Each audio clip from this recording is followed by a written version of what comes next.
Hi there. So good to be with you, Cornubia Online Digital Community. My name is Garth. I lead the community out at our Cornubia campus, and I'm really excited to be with you guys this morning.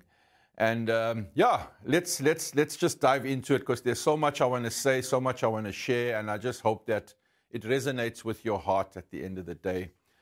Human nature asks us to do in order to be rewarded. So we're always doing. And I want to encourage us through what I share today is maybe sometimes let's just be. And let's just see what that looks like in our lives.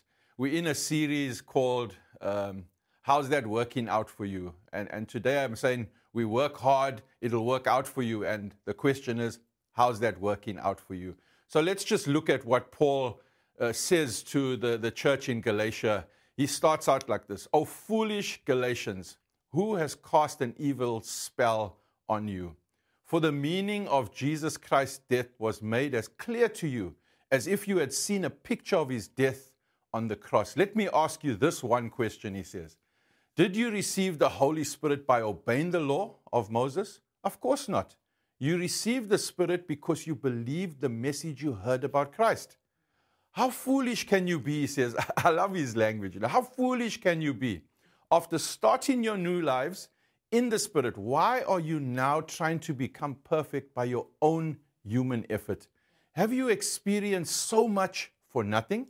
Surely it was not in vain, was it? And then he says this: "I ask you again, does God give you the Holy Spirit and work miracles among you because you obey the law? Of course not. It's because you believe the message you heard about Christ. In the same way, Abraham believed God, and God counted him as righteous because of his faith." Grace versus the law. Grace is the unmerited favor of the love of God. It's a gift freely given by God, not based on human works or efforts. Grace is made available through the life, the death, and the resurrection of Jesus Christ. I want you to hear the statement I'm going to make today. God has amazed us with his grace through the humility and sacrifice of his Son.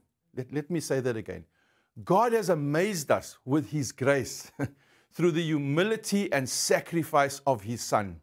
This is the wonder of grace. We don't have to work to earn it. So my prayer and hope today is that we as a people would not yawn in the face of grace, or be a people that would never not cease to be amazed in the face of grace. There was and there is a plan in place for us to experience this grace, and Jesus is the way. Let's take a look at what Jesus did for us, not to earn and to work for this grace. Firstly, I'm going to give 2 points. So firstly, Jesus humbled himself. Let me say that. Jesus humbled himself. What does that look like? Jesus moved from exaltation to humiliation. Why? So that we might be exalted. Jesus Christ humbled himself. Now in life, there are many things that humble us, but no one humbled Christ. He humbled himself. You see in Philippians 2 verses 8, it says, "The humiliation that Christ faced was not an accident or an unfortunate turn of events. No, Christ laid his life down." So what does this mean? Christ made himself subject to his creation. When he walked on this earth, think about that for a moment. He made himself subject to his creation. In the beginning, we know that Jesus was there when the earth was created. Because we read and hear the words, "Let us create man in our image." John records it like this in John 1:1. "In the beginning was the Word was with God," and we know the Word is Jesus Christ, "and the Word was God." So there was Jesus in the beginning at the creation. He humbled himself, he walked among us. Think about this for a moment. Yes, Christ, God, was one with us, unknown in front of his creation.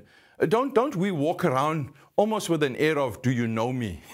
But here was Jesus actually just humbling himself to the point of being unknown in front of his creation.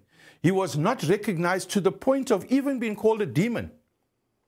even being called a demon, he was led to a trial that he didn't have to face. People spat on him. They brought him in front of a crowd that scorned him, that cursed him. And at no point did Jesus say, stop. He humbled himself. He became subject to his creation. And then Christ is submissive to his Father. That's the other thing I want to say. Christ is submissive to his Father. Jesus says over and over and over and over again that he was sent by God the Father to do his will. How he was submissive to do his will. Let's quickly just look at a few examples, and I could state many, but just quickly. John 3:17, after the famous 3:16, says, God sent his Son into the world. And verse 34 says this, for he who God had sent, God sent him, speaks the words of God, for God gives the Spirit without limit. God sent his Son. So who sent Jesus into the world? It was God the Father. Let's not forget that. John 5:19 makes it a little bit clearer, and he says, the Son can do nothing by himself. He can only do what he sees his Father doing, because whatever the Father does, the Son does also. John 6:38 says this, for I have come down from heaven to do the will of God who sent me, not to do my own will. Oh, he was submissive. He was sent by God the Father. I could go on with example after example in the book of John and in a few other places of how Jesus came to do the will of the Father. Why do I share this? Because I want you to just get a picture of the humility of Christ in his submission to God the Father. This is a picture of our salvation.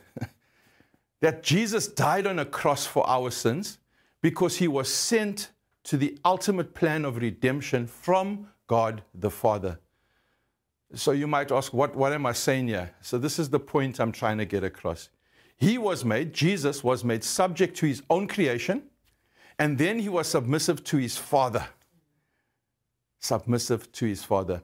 Listen to this. His incarnate, I know this is a big word, his incarnate position as the Son of Man makes it possible for our eternal privilege. It makes it possible for us as sons and daughters of God. I want you to see how the incarnation is not just a cold doctrinal truth that you read on a page.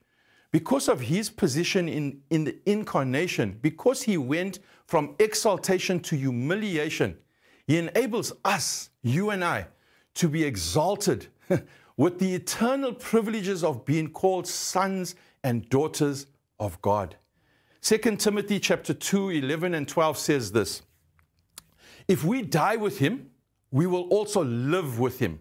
If we endure hardship, we will reign with him.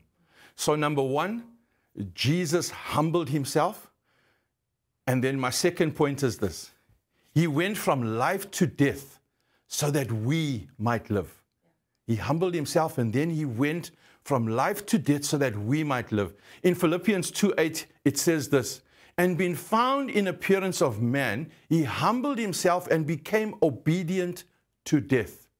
From life to death, he came to die for us. Us as humans, we die as a natural cause of events. But Jesus, wow, he was born to die. That was the plan for his life. He was born to die. That was the path for you and for I, for you and for me. That was Jesus' purpose, to be born to die. Even when we look at the gifts, I mean, I'm always amazed that these magi, these wise men from the east came and brought Jesus gifts. I mean, let's look at his birth in a manger. What did the wise men bring for him? They brought him 3 gifts. Number 1, gold. What is gold here? Gold is very symbolic of royalty and nobility. It's a gift for a king. So there was that acknowledgement right from the beginning at his birth that this is a king. Then they gave him incense. In the Old Testament, we are taught about how the priests had to burn the incense as part of a ritual or part of a path for us to get into what we call the holies of holies, to connect with God. Jesus came and fulfilled that. He tore that curtain, that we have free access there. And then myrrh. Now, what is myrrh? That's a weird gift to give a child. In the modern day, if we think about it in our context, that's like coming to a baby shower with a small little coffin, really. That's what myrrh was. It's used for embalming bodies. They also burned it in order to mask out the smell of a decaying body. That was one of the gifts given to Jesus. Why? Because he was born to die for you and for me. He was born to die. This was the ultimate plan by God the Father for us. And this all played out in Jesus' life. Now you can understand why Paul is so upset, and he starts by saying this: "You foolish Galatians, who has cast an evil spell on you, knowing the plan that God had for you and I? For the meaning of Jesus' death was made clear to you, as if you had seen it in a picture of his death on a cross. How foolish can you be," he says, "after starting out your new lives in the Spirit? Why are you now, in your own effort, trying to become perfect?" Why? You foolish Galatians, you foolish people living in this day and age. Why are we trying to do? Why not we just be who God called us to be? Human effort has been recorded for us in the form of the law when we look at the Bible. I want to look at Abram just for a quick moment. This is what's said about Abram. In the same way, Abram believed God, and God counted him as righteousness. Why? Because of his faith, not because of a set of laws and rules. I love the way the Message version says this. It says it like this: "So those who now live by faith are blessed along with Abram, who lived by faith." This is no new doctrine. And that means that anyone who tries to live by his own effort, independent of God, is doomed to failure. You need to understand, you know, sometimes there's some examples about Abram that we can't really reconcile with. You need to understand the times Abram was living in. According to biblical history or historical accounts, Abram is believed to have lived during the Bronze Age. And that's an exciting age. Specifically the early second millennium. While the exact dates are really uncertain, a rough timeline can be estimated based on biblical narratives and some historical context. I just want to highlight a few key moments about Abram's life. Firstly, he was born in a city known as Ur in Mesopotamia. That is our modern day Iraq. So yeah, that's where Abram was born. Then he lives in Ur and travels to Haran, which is modern day Turkey. He travels there with his father and his family. Then Abram receives a divine call from God to leave Haran and to go to a land of Canaan. He settles in the land of Canaan, which later becomes known as Israel. Abram's nephew Lot is captured at some point by invading kings, and Abram rescues him. Then, this is the thing I want to talk about. God then establishes a covenant with Abram. He promises him numerous descendants, and you've got to realize that he was old at this time, beyond childbearing years. He was promised numerous descendants and the land of Canaan as an inheritance, the land of Israel. And I won't get into that. I get passionate when I see what happens in Israel today. Abram's wife gives birth to their son Isaac, and that fulfills the promise God gave to them, that you will have a child in your old age. Abram is then tested by God, who commands him to sacrifice his son. And that's why I say, I look at this sometimes and think, God, how would you ask me to sacrifice my son? But in the time that he was living, the Bronze Age, and what was happening, child sacrifice was the norm. So when God put this to him, Abraham didn't think it was out of the ordinary. He followed the command. But what God does is, at the last minute, God provides a ram as a substitute, affirming Abram's faithfulness to him. And that's a picture of Christ. Christ comes as that sacrificial lamb for us. I want to say, the agreement God made with Abraham could not be canceled. This is in Galatians 3:17. The agreement God made with Abraham could not be canceled 430 years later when God gave the law to Moses. I'll get to this shortly. God would not be breaking his promise by the law because of the covenant that he made with Abraham. The 430 years kind of intrigued me. And I thought, 430, why would Paul significantly or put that 430 years there? We taught that after the law and the prophets, there was a silence of 400 years where God didn't speak. 400 years. And then Jesus was born. And in 30 years, roughly 30 years after that, he began his ministry, which encapsulates grace. 430 years before the law, Abraham believed, faith.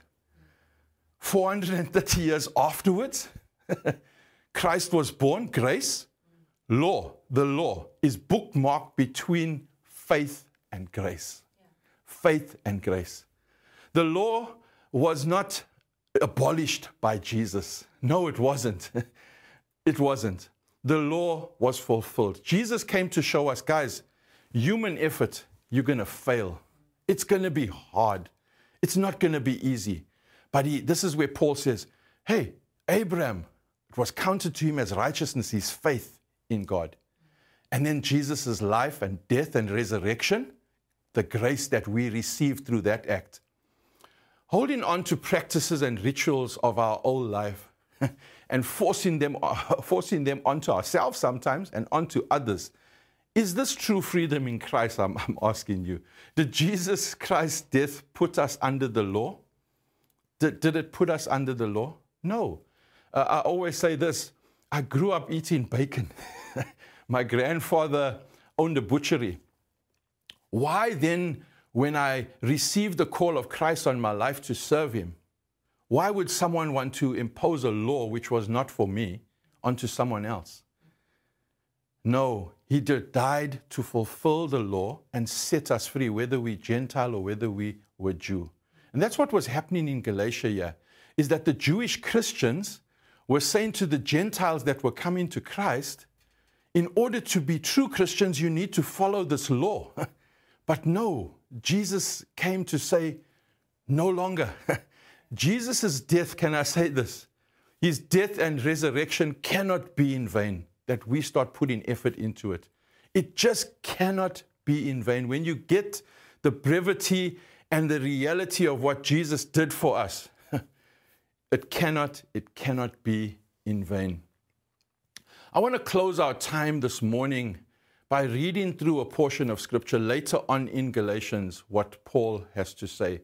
So I want you to just take a moment, calm yourself, calm your mind, and just listen to these words. He says this, before the way of faith in Christ was available to us, we were placed under God by the law. Not God, under God by the law, like guardrails. We were kept in protective custody, so to speak, until the way of faith was revealed, Jesus Christ. Let me put it another way, Paul says. The law was our guardian until Christ came. It protected us until we could be made right with God through faith. And now that the way of faith has come, we no longer need the law as our guardian. For you are children of God through faith in Christ Jesus. And all have been united with Christ in baptism, having put on Christ. It's like putting on new clothes, Paul says.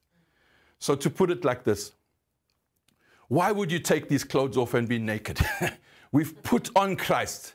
Let us live for him.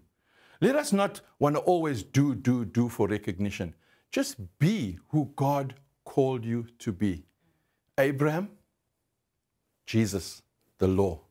He's the same God, the same God that counted it as righteousness, Abraham's faith. He's the same God that sent his son into this world for you and I, that we could be free under grace. But does that give you the freedom to just do anything you want? No, Jesus said this, a new commandment, all these laws, a new commandment I give unto you. And here at Grace, we say we love God, we love people, and we make a difference. That's our mantra, if we can put it, our declaration. Jesus said this, a new command I give you, that you would love the Lord your God with all your heart, with all your soul, and with all your mind. Love God. Then he said, love your neighbor as yourself. And sometimes that's where the challenge comes. Do you love yourself? Do you love who you are, who God made you to be? You can find that out by coming and surrendering your life to him. Love people. When I know who God is, and I'm fully operating in just being who God is, I can love people freely and naturally. Love God, love people. And then we say, make a difference. This is the commission that Jesus gave to those on the hill when he ascended into heaven. He said, go and make disciples of all nations. Love God, love people, make a difference. I don't know about you, but that's all we need to do. Love God, love people, make a difference. He's the same God that he was to Abram. He sent his son for us, and he can be the same God for you and for me. Won't you just take a moment just to bow your head in prayer with me for a moment? God, we thank you for who you are. We thank you that you sent your son for us. Help us just to believe. Help us to hear your call on our hearts. And help us to live freely in the freedom of grace. In Jesus' name, amen. He's the same God there, and he's the same God today. Have an awesome time further.